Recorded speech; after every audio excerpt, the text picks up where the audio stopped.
Para el gobierno triunfar es importante, ¿viste? Porque el gobierno pone más en juego en este referéndum que la oposición. Yo creo que el programa es algo más que la LUC, pero la LUC es una parte importante, ¿no? Sabemos bien que hay reformas que son populares y otras son impopulares. Sí, lo conveniente es que las reformas que son impopulares pasarlas al comienzo del mandato. Pero bueno, ya pasaron 2 años y pico y una reforma impopular donde mueve la edad de retiro de 60 a 65, bueno, eso es bastante perjudicial.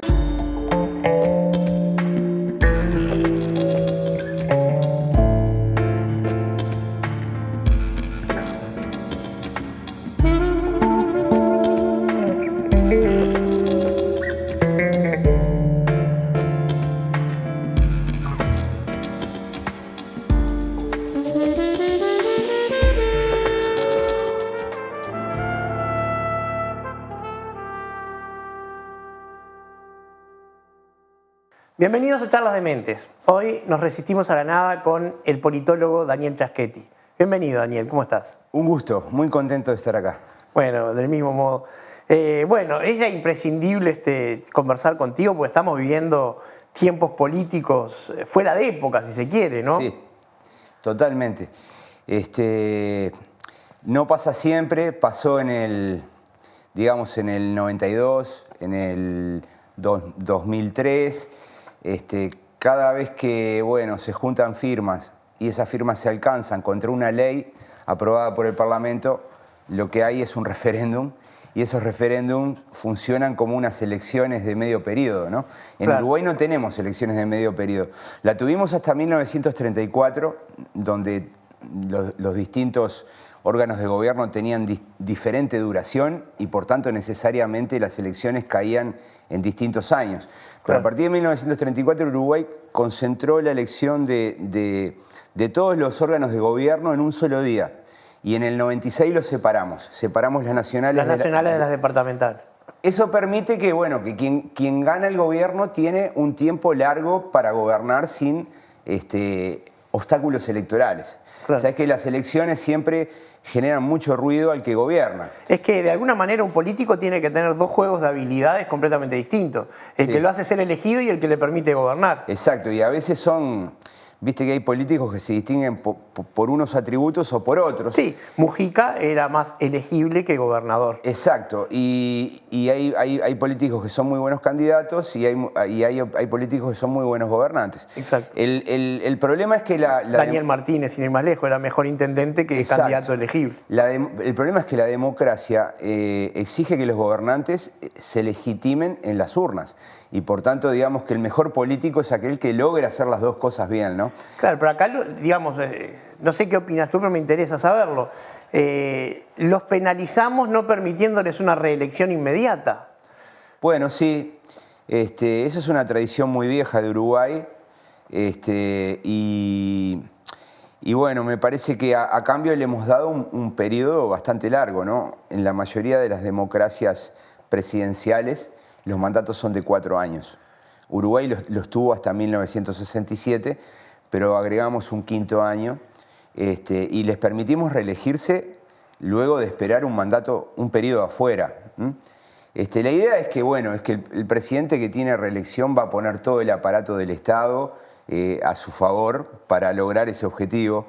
Y lo que se trata de impedir que eso ocurra, ¿no? Si es una persona que el pueblo la va a volver a elegir, siempre es mejor que sea reelecto lo más joven posible, con todo su aparato político intacto. Sí. Las segundas presidencias en Uruguay, desde la recuperación de la democracia hasta acá, no fueron buenas comparadas con las primeras, quiero decir. Tampoco las segundas presidencias de los gobernantes que tienen reelección en democracias presidenciales suelen ser buenas. ¿Ah, sí?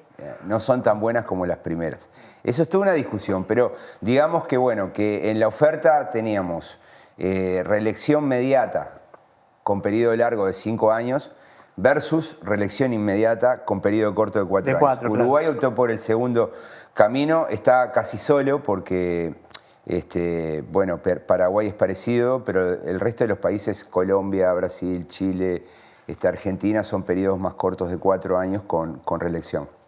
Sí, Chile no tiene reelección. En Argentina las elecciones de medio término, que se llaman de otra manera, son sangrientas también, ¿no? Claro, porque la idea de renovar el Congreso, el Parlamento, el Congreso como se le llama habitualmente, a mitad de periodo, es una idea, digamos, muy republicana. La idea es que el presidente, cuando es electo en la elección, no se quede con todo el poder. Entonces, poner una parte a elegirlo a mitad de periodo lo que permite es que la ciudadanía pueda crear contrapesos al poder presidencial. Es decir, es una intención deliberada del sistema. Este es el sistema original, así es el presidencialismo de los Estados Unidos. Los restantes países de América Latina que lo copiamos, fuimos introduciendo modificaciones. En la primera constitución uruguaya los diputados duraban 3 años, los senadores 6. Y los senadores se renovaban por tercios.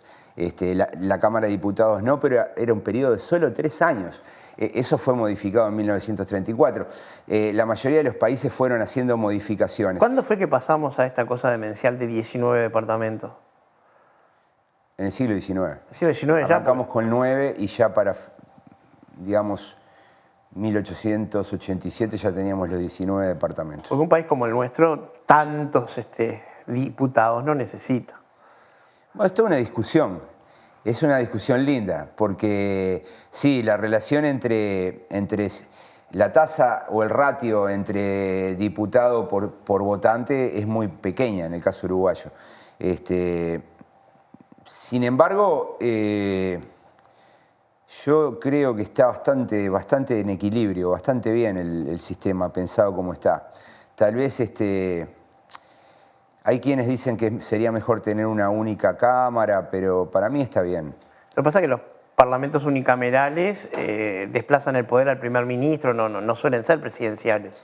Y sabés que, digamos, la doble ronda para discutir una ley es buena, ¿no? Sí, yo pienso que sí. Permite cambios. Pero con 10 departamentos estaríamos mejor. Porque lo que pasa es que también ahí tenés ya herencias culturales, ¿viste? Tradiciones. Hoy día ya, digamos, andá a unir. Andá a Estro y Flores, claro, una vez que lo crearon. Claro, andá a volver a unir, yo qué sé, Florida, Flores y San José, ¿no?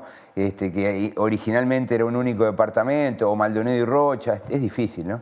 Sí. Yo pensaba, pero podrían ser, no. De repente el tema es que tantos diputados, a veces, por ejemplo, un diputado de Flores representa mucha menos gente que uno de Salto de Paysandú. Sí. Ahí la idea es que cada departamento tenga un mínimo de 2 y necesariamente los diputados de Río Negro, 33 y Flores, que son los departamentos menos poblados, tienen menos votantes. Pero yo creo que la legitimidad es la misma, ¿no? Porque sabés que cuando se hace una elección, la Corte Electoral lo primero que considera es la votación entre los partidos. Es decir, en la última elección el Frente Amplio obtuvo el 41% el 39% de los votos. Le correspondió el 40% de las bancas. El Partido Nacional tuvo el 28% de los votos, le correspondió el 28% de las bancas. Luego que se sabe cuántas bancas tiene cada partido, es que las bancas van cayendo en cada departamento.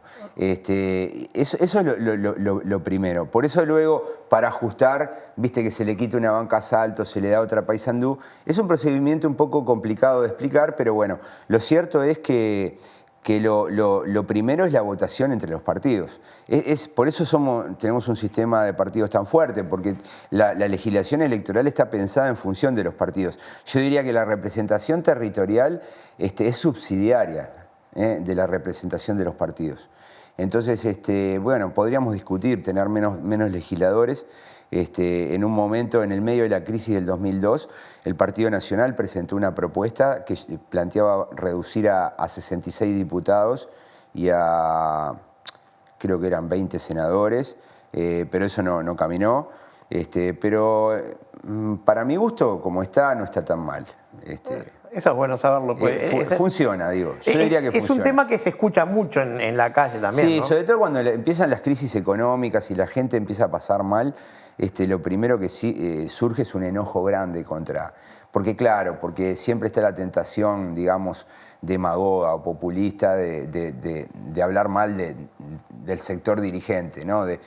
Ahí lo tenés a Milei en Argentina, ¿no? Que habla de la casta política, que es lo que nos roba todo, lo cual es una falsedad, porque cuando vemos lo que nos sale tener 99 diputados y 30 senadores, vemos que si lo redujéramos a la mitad, lo que obtenemos de diferencia no alcanza para nada. Es un gasto muy bajo, muy superfluo, como para resolver los problemas de un país.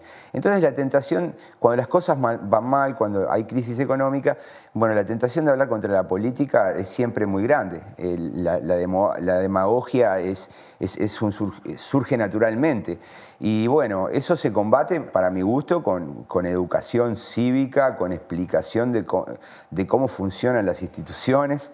Y eso es un trabajo que tienen que hacer el sistema educativo, tienen que hacer los partidos políticos, tienen que hacer los medios de comunicación, ¿no? Claro. Todos tenemos responsabilidad en tratar de hacerle entender a la ciudadanía cómo funciona una democracia. Tú nombraste recién a Milei, que es un tema interesante, es una emergente que apareció en Argentina de una derecha no republicana, o sea, que no cree en el sistema de votos, que no cree en el Estado.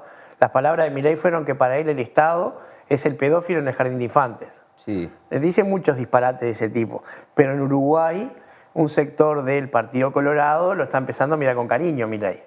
Bueno, sí, todo lo que ocurre en Argentina lo miramos con cariño.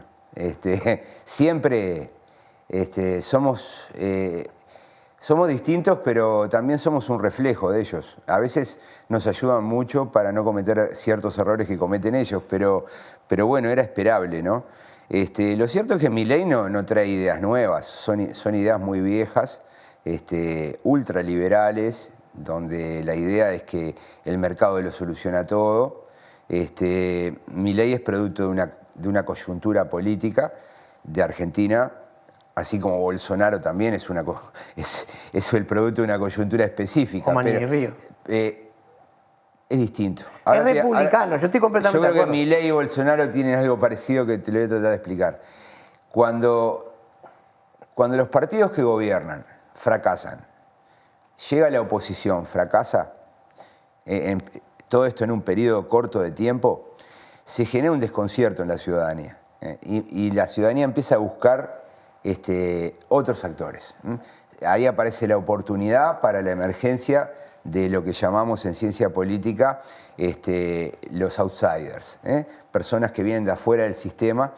Y que reivindican la condición de outsider. O sea, yo no puedo, realmente Milei no hubiese tenido espacio si el fracaso de Macri no hubiese sido tan grande y el fracaso que está teniendo Alberto Fernández no fuera tan grande. Me da la impresión es que la ciudadanía dice, bueno, pero ni unos ni otros resuelven los problemas. Y en Brasil pasó lo mismo porque, a ver, en Brasil gobernó el PT durante 12 años, no, perdón, 16 años. En realidad fueron menos porque a Dilma Rousseff la echaron. Claro. Quien tomó el control fue la oposición, los partidos de centro-derecha, y también fracasaron. Entonces se generó ese desconcierto en la ciudadanía y la búsqueda de una alternativa. Yo no descarto que Milei en Argentina siga creciendo, que se vuelva una alternativa de gobierno. Y eso me parece que nos deja muchas enseñanzas. ¿No es peligroso eso? Es muy peligroso. La enseñanza que nos deja es que si un partido fracasa en el gobierno y el que viene después también fracasa, bueno, estamos en una situación delicada, ¿no? Me parece que Uruguay está lejos de eso. Lo que pasa es que Uruguay... Tú mencionaste a Manini, y Manini es otra cosa. Porque obviamente Manini responde a una coyuntura específica, pero Manini es el resultado de una demanda de seguridad, de orden, que los partidos tradicionales no podían ofrecer.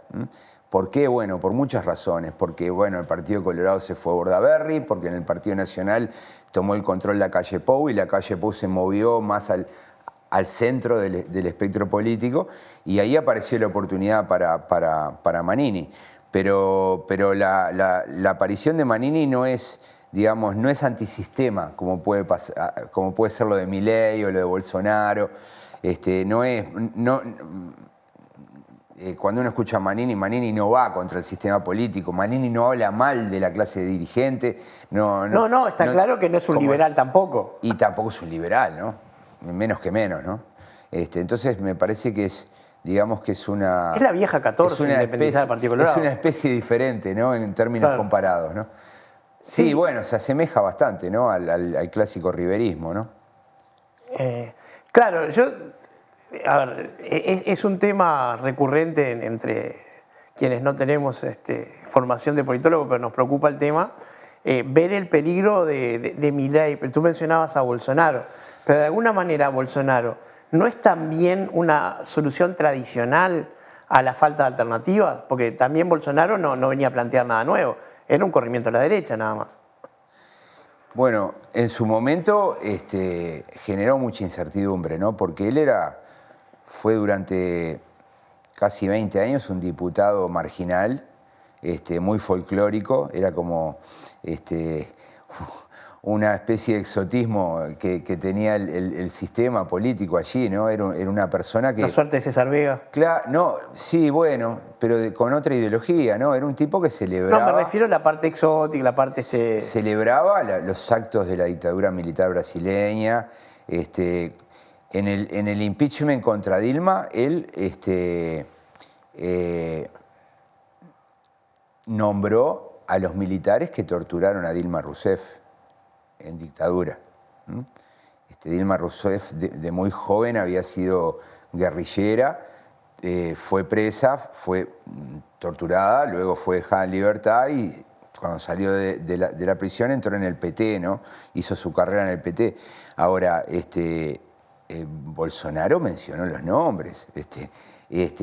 El problema fue, el tema es que, bueno, que cuando la ciudadanía se empieza a quedar sin opciones, y gobernó el PT y bueno, el PT no era satisfactorio, y comienzan a gobernar los partidos de centro derecha, el PMDB, el PSDB, y esos partidos están involucrados en actos de corrupción, la gente deja de creer.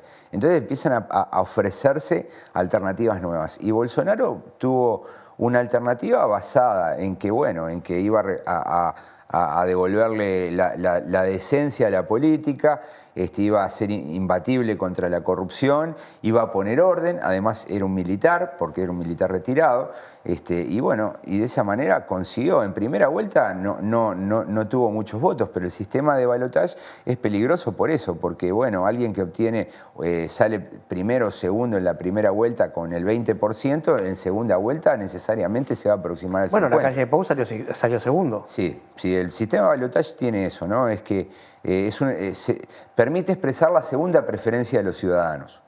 La primera preferencia, obviamente, la calle Pou estaba lejos de Martínez, ¿no? Pero bueno, lo cierto es que, digamos que yo te diría, Milei se parece más a Bolsonaro que a Manini. Manini es distinto a ellos. Manini tiene algunos rasgos en común con Bolsonaro, pero yo diría que son todos bastante diferentes y a mí me parece que Manini no es el resultado de la sensación de la ciudadanía, esa sensación de que se quedaron sin opciones, ¿no? En Uruguay sigue habiendo opciones, ¿no? Lo fue la calle Pou, Talvi en la elección pasada, y en la próxima, bueno, el Frente Amplio va a ser una alternativa, ¿no? Como que el sistema político uruguayo... La necesidad de un mito coaligante que de una esperanza. Tiene alternativas, genera alternativas, y bueno, tendría que pasar una tragedia de que dos gobiernos sucesivos de distintos signos fracasen como para generarse esa sensación que apareció en Brasil y Argentina. Y este gobierno no parece estar fracasando. O sea, sí, yo una de las preguntas que tenía pensado hacerte, porque me genera desconcierto, es que todas las encuestas le dan una popularidad muy alta al presidente. Pero no está fracasando, porque... Pero yo digo que no está fracasando. No, para nada, porque ¿qué ocurre? No, obviamente hay políticas que van mal y otras van bien, pero por ejemplo, si pensamos en el principal hecho de este periodo, ¿cuál fue? La pandemia. La pandemia. La pandemia la resolvió bastante bien el gobierno. Con soluciones absolutamente geniales como crear el GACH. Claro, bueno, ahí va. Fue muy ingenioso. En ningún otro país de América Latina se creó un ámbito de ese tipo que le dio mucha confianza a la ciudadanía, a la oposición. Después el plan de vacunación. El plan de vacunación bueno, se puede decir, bueno, estaba el sistema integrado de salud, estaba una cultura de vacunación que, como decía Barran, tiene un siglo. Un siglo hace que los uruguayos nos vacunamos sin problemas. Sin embargo, las cosas hay que hacerlas, y le hicieron rápido y bien. En 3 meses vacunaron, aplicaron, no sé, millones de vacunas, y eso permitió, mirá que estuvimos muy mal, llegamos a 5.000 muertos, y eso permitió en 2 o 3 meses salir de ese escenario complicado. Entonces yo diría, bueno, es bastante razonable que la gente tenga en cuenta, tenga presente esa situación a la hora de evaluar al presidente. No, pero yo lo decía en el sentido de que la gente tiene que creer. Bueno, por eso, ahora, si vos mirás y decís, bueno, ¿y la política económica? No, la política económica no está bien, no le va bien al gobierno, solo el 33% de la población apoya la política económica, porque la política económica ya entran otros condimentos, ¿no? Y aparece la inflación, el salario real. Entonces, bueno, digamos, en Uruguay estamos muy lejos de un escenario donde, bueno, la gente se desanime con todo, ¿no? Y lo ves cuando se hacen encuestas de intención de voto. A pesar de que están tan lejos las elecciones, el 90% te dice a quién va a votar, ¿no? En cambio, cuando vos tenés una situación en la cual hay mucho descreimiento, hay mucha desconfianza, los ciudadanos suelen no tener preferencias tan claras. O sea, el no sabe es más grande que el no contesta. Exacto. El no sabe o no contesta es más grande que los que expresan preferencias por los partidos. Claro, pero el no sabe y el no contesta son bien diferentes, ¿no? Claro, bueno, en una encuesta el que no sabe probablemente es una persona poco interesada en política y en asuntos públicos. Y el no contesta probablemente es alguien que tiene una preferencia política e ideológica que no quiere hacer manifiesta. Sí, o que lo avergüenza o que lo complica. Exacto, o que lo avergüenza o porque sea muy inconsistente con su estatus social, ¿no? Eso también, las preferencias muchas veces responden a otras cuestiones de las personas y bueno, un individuo a veces puede ser inconsistente en ese sentido, ¿no? Porque, bueno, uno diría, bueno, de acuerdo a ciertos rasgos y atributos sociales y económicos, deberían votar tal cosa o tal otra, pero no funciona así la vida, ¿no? Es que si nos ponemos a pensar, es un rasgo de libertad de la sociedad que así sea. Totalmente. Estaba pensando en Puglia, ¿no? Que mucha gente considera que debería ser un voto cautivo del Frente Amplio y dice, no, porque yo voto lo que quiero. Sí.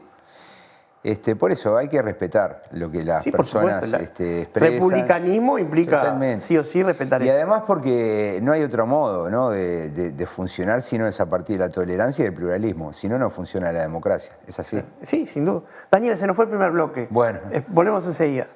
Nos seguimos resistiendo a la nada con Daniel Chasquetti.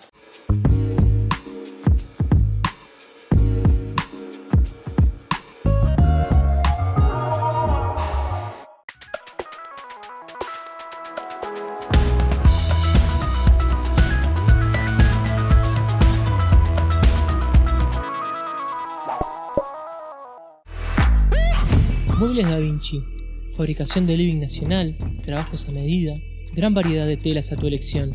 Contactanos a través del www.mueblesdavinci.uy, @mueblesdavinci o al 098 60 0069.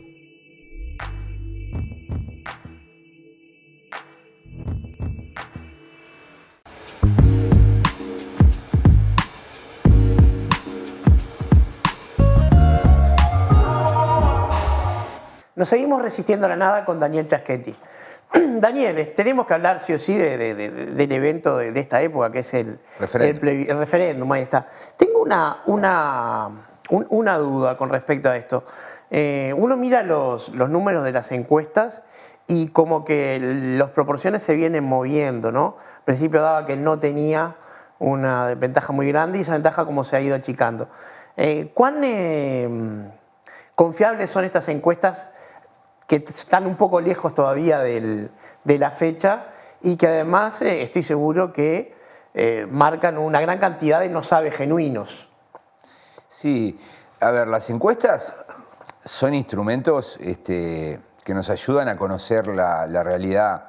Tienen margen de error, no solamente un margen de error estadístico, sino también un margen en la aplicación de la encuesta, ¿no? Porque la sociedad cambió mucho y le ha puesto desafíos y obstáculos muy altos a los encuestadores, ¿no? No es lo mismo la sociedad de los años 80 o 90, donde una empresa de opinión pública enviaba a sus encuestadores a golpear las puertas, y normalmente los uruguayos la abrían, que la situación que tenemos hoy. Porque eran épocas más seguras. Claro, porque la sensación de seguridad era distinta. En cierto aspecto. No habíamos empezado a enrejar la ciudad. Sí, pero una sensación de seguridad en un ámbito que de repente no estaba enrejada la ciudad. Pero uno sabía que no debía abrir la boca. Está bien, pero objetivamente la sociedad era más segura. Los índices de criminalidad eran más bajos en los años 80 y 90. Esto ha ido empeorando porque han aparecido nuevos fenómenos, ¿no? Podemos hablar de eso, pero estaba hablando de las encuestas. No, por supuesto. Y no quiero terminar el razonamiento. Los encuestadores ahora se enfrentan con una sociedad distinta, que cambió a una velocidad increíble.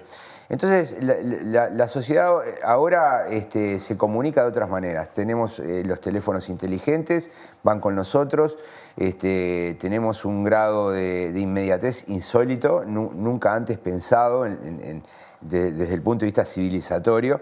Y encuestar en ese marco es complicado, ¿no? Entonces las encuestas, yo diría, las encuestadoras hacen lo que pueden, tratan de ser originales, buscan alternativas. Hoy las encuestas predominantes son telefónicas.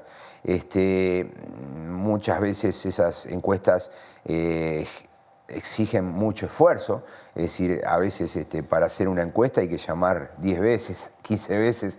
Eso no lo reportan habitualmente los encuestadores, pero esos son problemas estadísticos, porque nunca sabemos qué ocurre con la gente que no responde la encuesta. Sabes que toda encuesta está basada en la idea, digamos, en la aleatoriedad. La forma de que una muestra representativa funcione es que vos puedas encuestar a una persona elegida al azar. Sí, para que la muestra represente la sociedad más grande. Exacto. Luego, para mejorar el análisis y el conocimiento, se van introduciendo cuotas, ¿no? Es decir, bueno, vamos a tratar que la mitad sean hombres y la mitad mujeres, vamos a tratar que la mitad sean de Montevideo y la mitad del interior, ¿no? Vamos a tratar de que, bueno, los adultos mayores sean tal proporción. Entonces se van estableciendo cuotas. Bueno, a veces cuando se hacen esas cosas se corre el riesgo, ¿no? Porque a la hora de hacer la encuesta encuestamos más mujeres que hombres, encuestamos más jóvenes que viejos y todo eso hay que corregirlo, ¿no? Entonces es un proceso bastante complejo. Con todo esto lo que te digo es que, bueno, que yo creo que las encuestas sirven mucho, pero las encuestas pueden tener errores. La forma que yo tengo personalmente, y algunos de mis colegas hacen lo mismo, de combatir esos errores es mirar un número grande de encuestas de distintas empresas. Y luego unirlas, mirarlas, presentarlas y ver en qué se parecen. Pero no son aditivas, hay que mirarlas en paralelo. Claro, pero mirar qué nos están expresando. Y yo digo, bueno, esta corrida, esta campaña nos está expresando que hay, digamos, una competencia bastante pareja con un leve favoritismo para el no. Eso es lo que yo veo. Esto no quiere decir que gane el no. Esto quiere decir que entre las dos opciones el no parecería tener una cabeza por delante.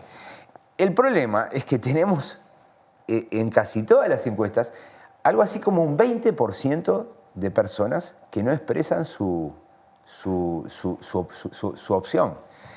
Son personas que le llamamos indecisos y que en realidad están alejadas del mundo de la política. Y bueno, como todos sabemos, el referéndum es contra 135 artículos que podrían agruparse en 13 políticas públicas distintas, ¿no? Que van desde la portabilidad numérica hasta la política del Instituto de Colonización, la seguridad, la educación, sí. Bueno, alquileres, combustibles, medidas sindicales, o sea, se podrían ordenar en un número muy amplio de políticas. Entonces, la gente a veces tiene problemas, porque la gente trabaja, no tiene tiempo de informarse, algunas materias son complicadas. Uno empieza a leer los artículos y uno ve que el artículo dice, deróguese el artículo tanto de tal ley, hay que ir a buscar la otra ley, ¿dónde la encuentro? Bueno, es complicado, ¿no? Entonces, digamos, el grueso de la gente, aún la gente interesada, tiene obstáculos para tratar de entender. Imagínate la gente que no está interesada en política, que es aproximadamente 1/3 de la población que no le interesa la política. Y que por el voto obligatorio va a emitir un voto. Y que tiene que omitir el voto. Entonces, bueno, lo que ocurre es que se generan lo que nosotros en ciencia política le llamamos los atajos cognitivos, ¿no? Es decir, la gente, en lugar de ir a buscar la ley y ponerse a estudiar qué otra ley modifica y ir al código del proceso penal y esto y lo otro, no, dice, no, bueno, yo no voy a hacer eso, yo en realidad voy a seguir al político que yo voté, ¿no? Es decir, yo voté a la calle Pou, voy a votar lo que me dice la calle Pou, yo voté, no sé, a Mario Vergara, a Óscar Andrade, voy a votar lo que me dicen ellos.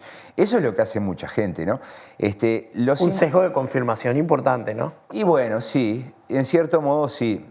Yo diría que es un debate teórico y filosófico, ¿no? Ya en el siglo XIX, Benjamin Constant, que era digamos, un pensador francés, escribió un pequeño ensayo que se llamaba La libertad de los modernos, la libertad de los antiguos.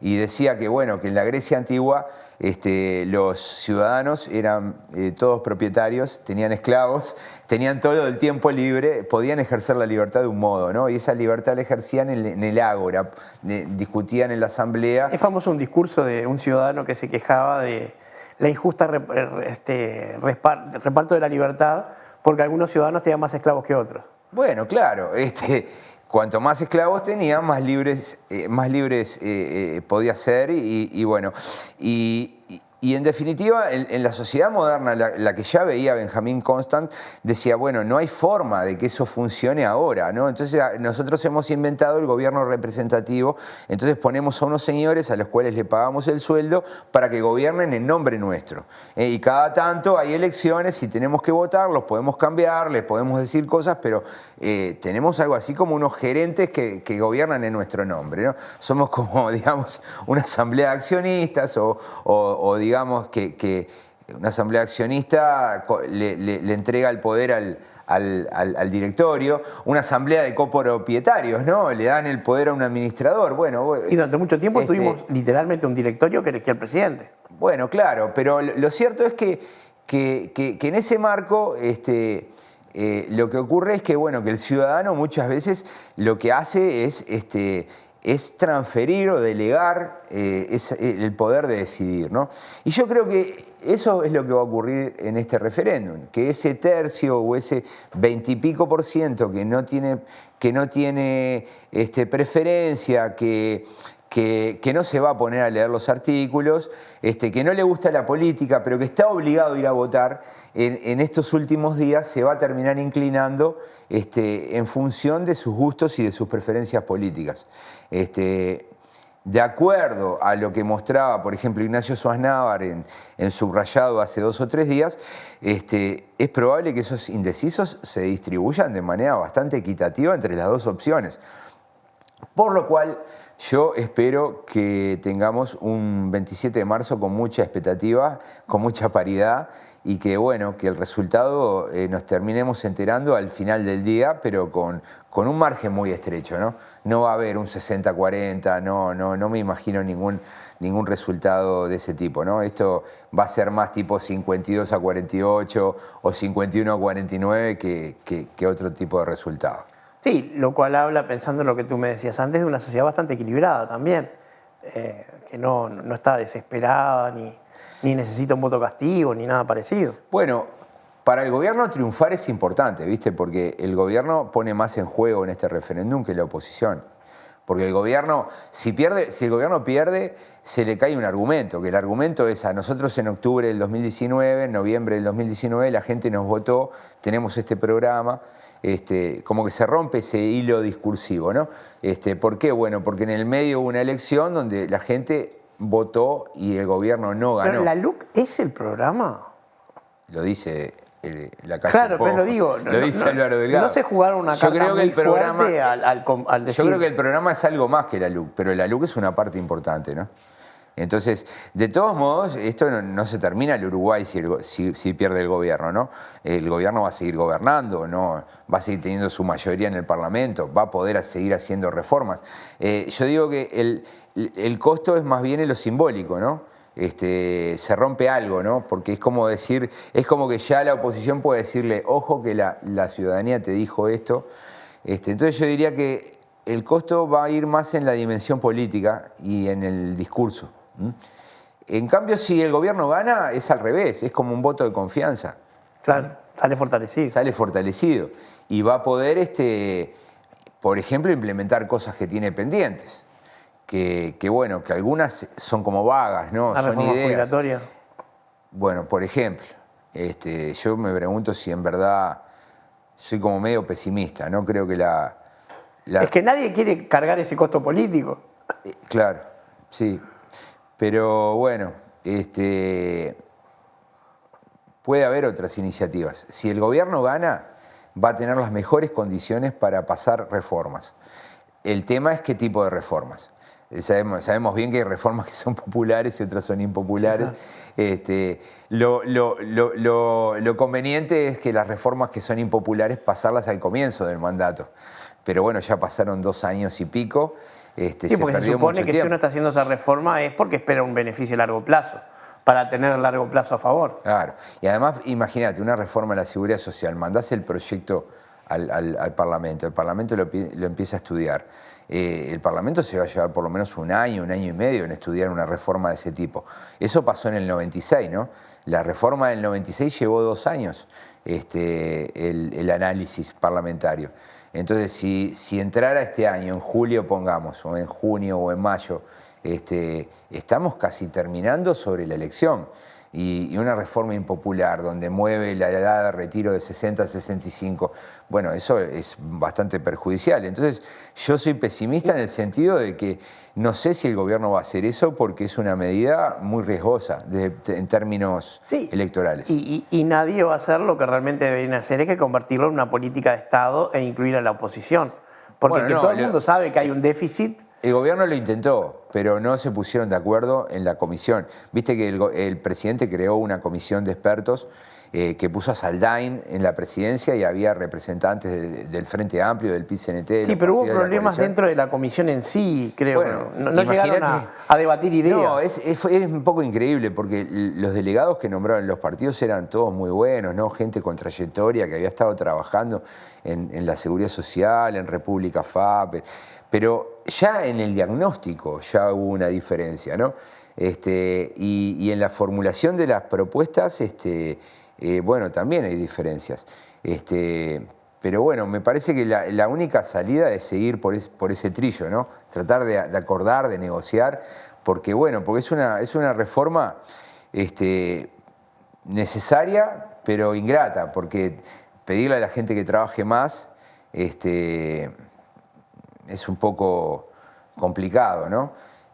Hoy la gente está obligada a jubilarse a los 60, pero el promedio de edad de retiro es 64. O sea, la gente si puede sigue trabajando más. Claro. ¿Para qué? Para mejorar su prestación. Se supone que si vos lo corres a 65, la gente va a trabajar hasta los 66, 67. Bueno, es un esfuerzo grande, ¿no? Mucha gente que llega a esa edad dice, bueno, ya hice el esfuerzo, ya aporté, quiero retirarme, quiero tener una buena jubilación. Entonces, es un problema complicado. Hay un sector que se puede retirar a los 45 también, ¿no? Bueno, ese es el otro plano, ¿no? ¿Qué hacemos con las otras cajas, ¿no? ¿Qué hacemos con la caja militar? ¿Qué hacemos con la caja profesional? ¿Qué hacemos con Y la caja profesional es cuestión de esperar y que implote, porque en este momento está en una situación pero gravísima. No se puede dejar. No, ya sé que no, pero quiero decir.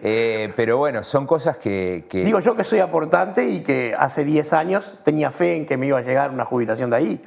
Es que en verdad son temas que están pendientes, ¿no? La reforma del 96 tiene un último artículo que encomienda al Poder Ejecutivo a enviar en un plazo de 1 año las reformas de la caja policial y militar. En el 96, esa es la ley que aprobamos en el 96. Ya estaríamos un poco vencidos. No lo hizo Sanguinetti. No lo hizo Valle, no lo hizo Tabaré Vázquez. Bueno, Tabaré Vázquez envió un proyecto sobre la caja militar en el año 2016 o 2017, pero no tuvo votos dentro de su partido. Ahí yo creo que fue Darío Pérez y alguno más que dijeron no, esto no lo vamos a tratar. Por tanto, no es fácil, no es sencillo, pero en algún momento van a tener que hacerlo porque, bueno, son deficitarias, estamos pagando como, no sé, un montón de puntos del IVA, creo que son 9 puntos del IVA que van para financiar la seguridad social, es eterno, ¿no? Somos un país que, bueno, que tiene una relación entre activos y pasivos que es insostenible, ¿no? Claro. Y se acabó el famoso bono demográfico, ¿no? No, eso se terminó hace añares, ¿no? Sí. Y bueno, fíjate que Alemania, por ejemplo, para resolver esto, lo que hace es hacer entrar inmigrantes, ¿no? Sirios, turcos, los recibe, porque tiene que reequilibrar. Y nosotros, bueno, los inmigrantes que recibimos no son tantos y, por otro lado, tampoco tenemos una economía capaz de absorber al conjunto de inmigrantes que necesitaríamos para reequilibrar eso. Es un poco cíclico, no tenemos la economía porque el peso de mover la economía es grandísimo. Bueno, somos una economía dependiente, dependemos de los ciclos internacionales. Ahora nos está yendo bien con algunos precios, pero ahora llegó la guerra, entonces eso va a generar... Es eterno, ¿no? Pero bueno, la sabiduría de los gobernantes uruguayos consiste en ver cómo favorecen ese comercio internacional y luego cómo esas recaudaciones de impuestos por las exportaciones se distribuyen en la interna para generar incentivos para que el país cambie o agregue nuevas industrias, ¿no? Yo qué sé, en los últimos 20, 25 años se han agregado industrias, ¿no? Uruguay, sí, claro, es mucho más diverso desde el punto de vista productivo y me parece que ese es el camino. Y ¿sabes una cosa? En eso no hay mayor desacuerdo. Todos los partidos están bastante de acuerdo, todos incentivan, tratan de generar, capaz que algunos tratan de cuidar más a un sector, otros tratan de cuidar más a otro sector, pero todos saben que la suerte de un país pequeño en un mundo como eso es justamente la República, que todos los sectores tengan a alguien que los represente. Sí, está bien. Pero yo creo que todos saben que aún el sector que sientan más lejano es útil y es necesario para el futuro del país, ¿no? Sí, después, generalmente cuando se habla, en la otra pata, digamos, de la reforma que se habló, cuando se habla del peso del Estado se piensa en el costo del Estado, pero también está la burocracia y la lentitud de movimiento del Estado.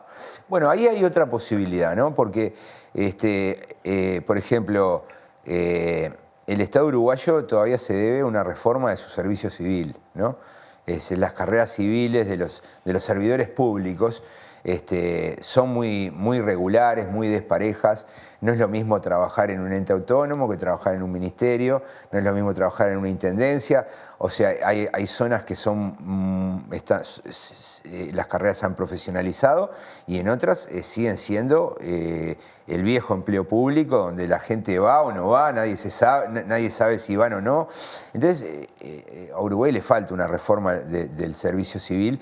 Es un poco la idea que tiene el actual director de la Oficina de Servicio Civil, pero bueno, también es una reforma complicada, porque bueno, ahí hay que lidiar con los sindicatos públicos, no se puede hacer contra los sindicatos, hay que hacerla con los sindicatos, y no es sencillo, pero también es una posibilidad avanzar en esa línea.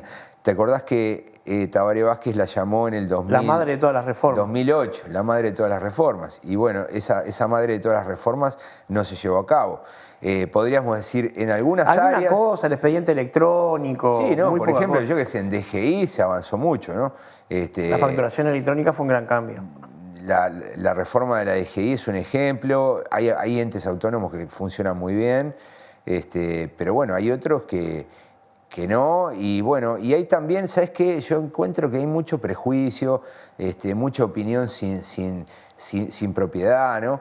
Se dice, tenemos un Estado grandísimo, pero en realidad el grueso del funcionariado público responde a áreas como la salud, como la educación, como las mi Fuerzas pregunta Armadas. fue muy específica. Yo no hablo del número de empleados públicos de ninguna manera, sino que hablo gente cree que es así. de la burocracia. Sí, yo sé. Alguna gente dice, acá le estamos todos trabajando para mantener... Pero uno suma los maestros, los profesores y el personal de salud y da un número suficientemente grande policías. Que hay que aumentar. Y policías. Policías y militares. Exacto, que hay que aumentar en algunos casos. El grueso es esas tres grandes políticas, es educación, salud y seguridad, se llevan el grueso del funcionariado público. Puede ser que sobren en algún ministerio sobren funcionarios o las intendencias. Bueno, las intendencias ahí hay todo un tema, ¿no? Porque cuando vemos los intendentes, por ejemplo, muchas veces llegan y empiezan a contratar gente. O sea, todo el tiempo estamos viendo denuncias de ediles que dicen, no, este intendente llegó y contrató. Bueno, esas son las cosas que podríamos también cambiar, ¿no? Pero no creo, soy bastante pesimista también que se pueda reducir mucho el número de funcionarios públicos en este país.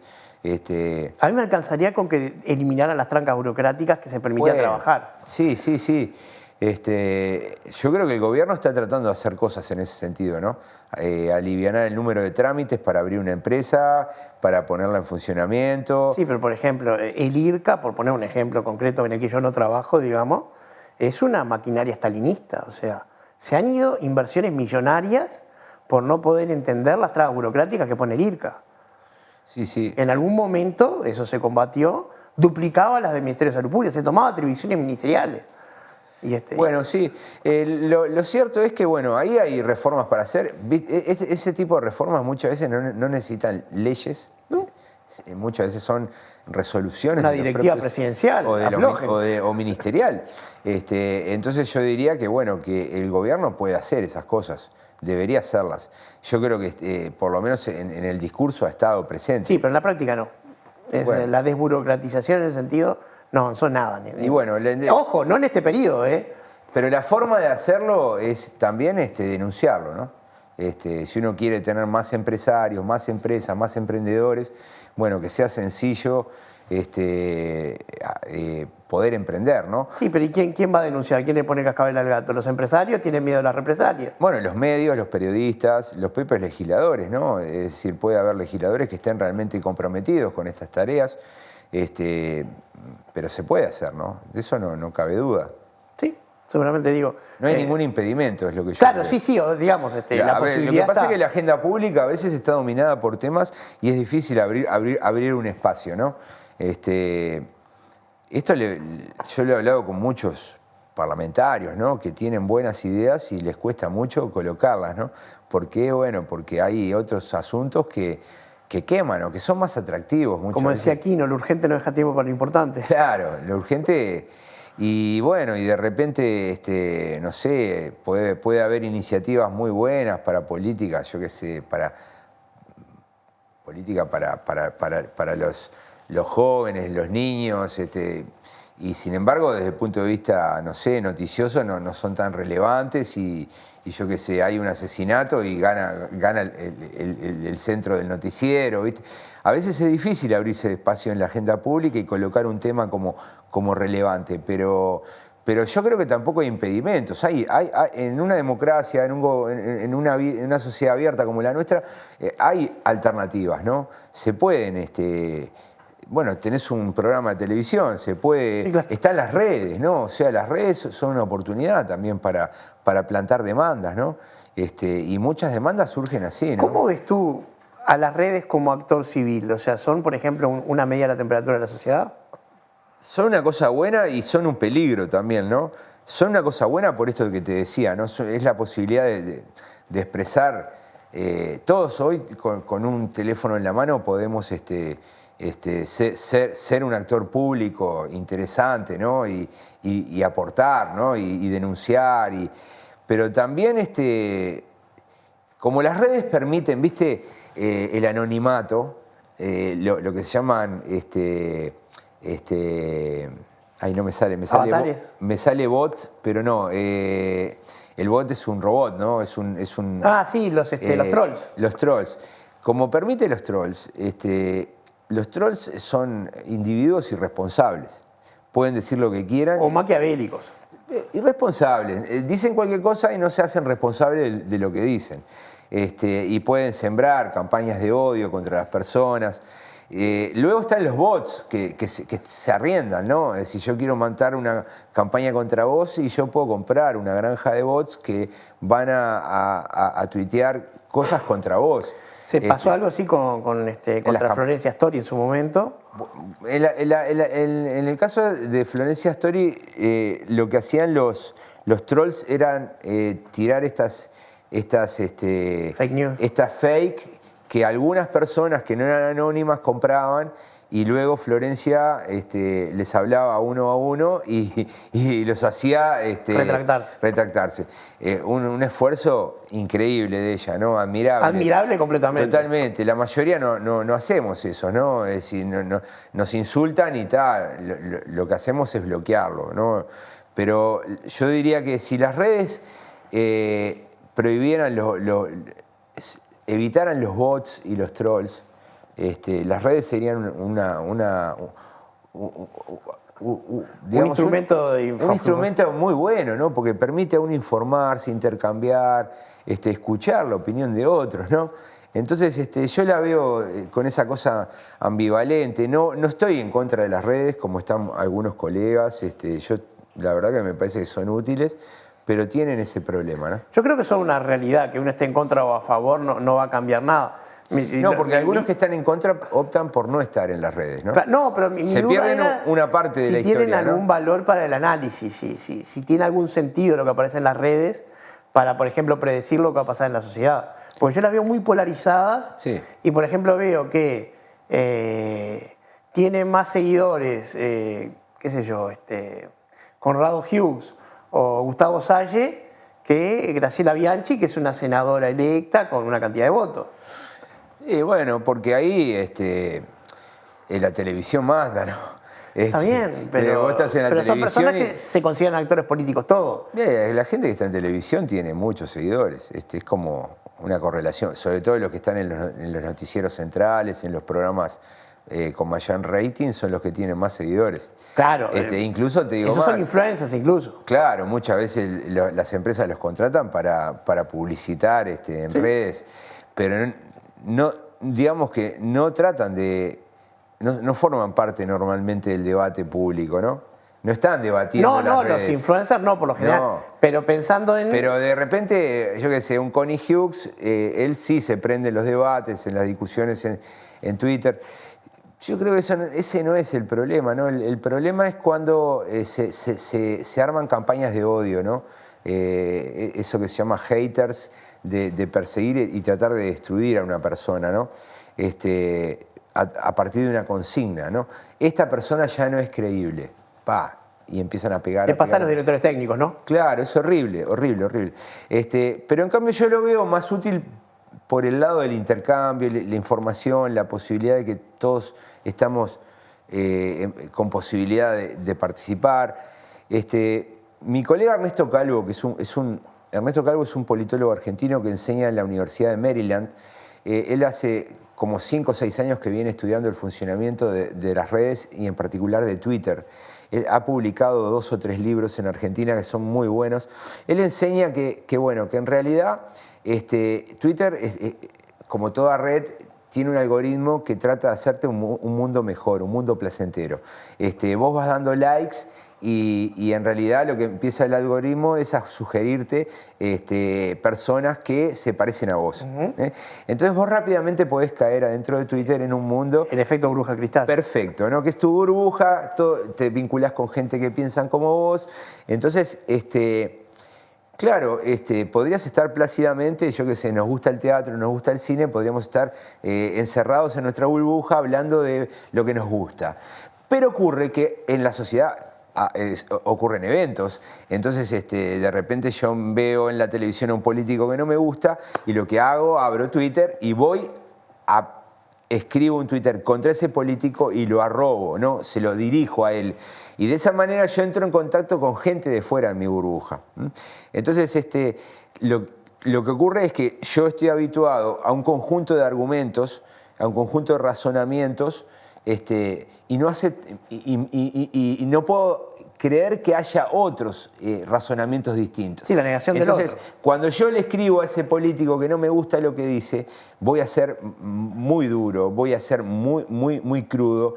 Entonces uno lee algunas cosas que le escriben a los dirigentes políticos y son vergonzosas, ¿no? Y asimismo... Y muchas veces injustas. Y muchos dirigentes políticos bajan, ¿no? Se rebajan. Y caen, ¿no? Entonces hay, no sé, algunos políticos que en Twitter son personajes patéticos, ¿no? Tremendos. Yo les quitaría el teléfono, pasaría una ley... Es que uno piensa si no tiene a nadie que los quiera, ¿no?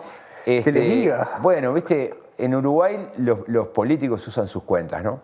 Eso está bien, está bueno porque ellos pueden intercambiar. En el mundo los políticos no usan sus cuentas, ¿no? Una colega... Salvo la cuenta POTUS.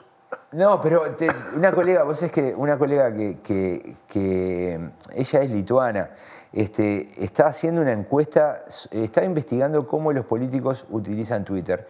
Y ella había creado una encuesta que le había aplicado para Europa, dirigida a los community managers de los políticos, de los diputados, y ella me contactó a mí diciendo, me gustaría replicar esta encuesta en América Latina.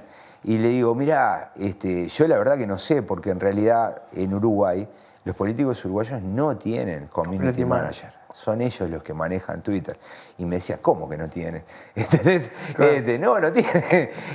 Y bueno, eso es un problema, ¿no? Porque bueno, muchas veces tiene la ventaja de que el político interactúa, lee, escucha a sus votantes, las demandas, es como poder tener una antenita ahí, pero ojo, porque después también se enroscan en las discusiones, empieza también toda la cuestión del odio, del bloqueo, de los argumentos que muchas veces no se piensan. Yo les digo siempre a todos, antes de poner un tuit, cuenten hasta 10. Escríbanlo, léanlo y cuenten hasta 10. Pero se pierde todo el shot de adrenalina y de oxitocina que genera el tuit. Sí, es cierto. Pero bueno, a veces un tuit puede ser muy dañino, ¿no? Sí, claro. Daniel, se nos fue el tiempo. Te agradezco muchísimo la charla. Y bueno, no faltará oportunidad, te voy a invitar de vuelta porque realmente me quedaron muchas cosas para charlar contigo. Bueno, gracias Bernardo y bueno, ojalá que sirva de algo la conversación, ¿no? Pero no lo dudes que sí. Muchas gracias de vuelta. Un placer. Hoy nos resistimos a la nada con el politólogo Daniel Chaschetti.